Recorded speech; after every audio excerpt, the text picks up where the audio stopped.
प्रणाम गुरु जी। आपने कहा था कि हम जब चेतना में रहते हैं तो जो भी किया हुआ कार्य का एक 1% उसका फल मिलेगा।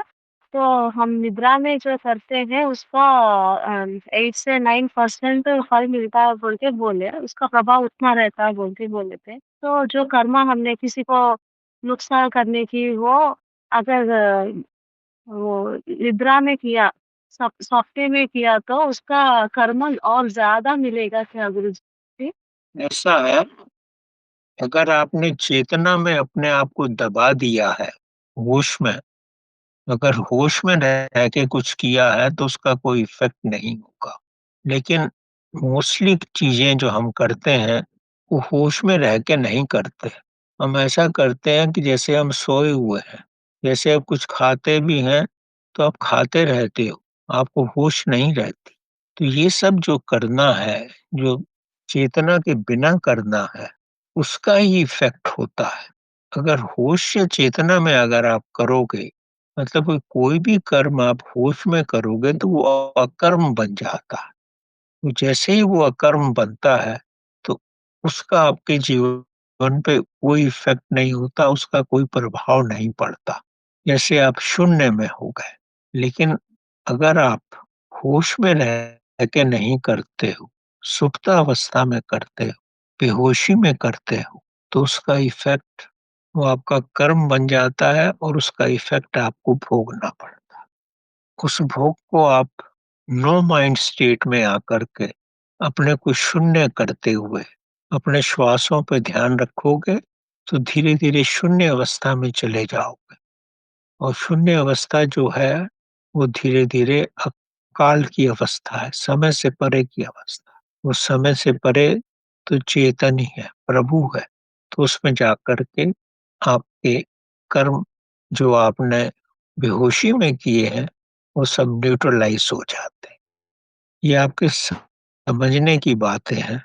अगर होश में करोगे, तो उसका कोई इफ़ेक्ट नहीं होगा।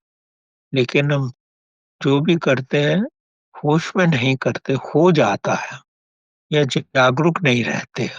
जैसे आप खाना खा रहे हो, तो आप वो खाना खा ही रहे हो।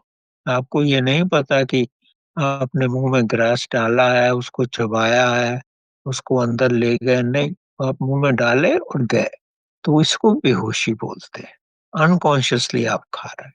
कॉन्शियसली अगर आप खाओ, तो आप बहुत स्लो खाओगे। बहुत स्लो खाओगे, उसके रस का अनुभव करोगे। जैसे ही उसका रस का अनुभव करोगे, तो रस कहाँ से आता है किसी भी चीज़ में? रस हर जगह परमात्मा का ही होता है। आपकी चेतना का ही रस होता है।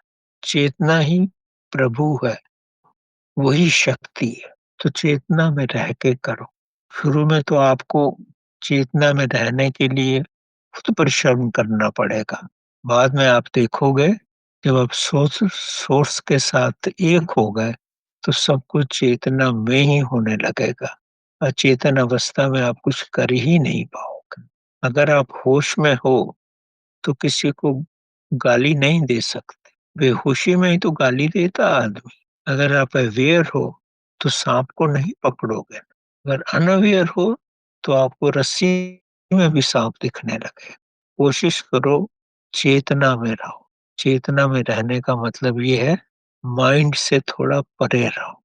माइंड से परे तभी हो सकते हो, जब आप नो माइंड स्टेट में हो।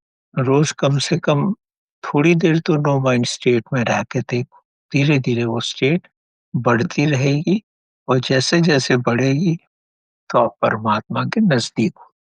धन्यवाद गुरुजी।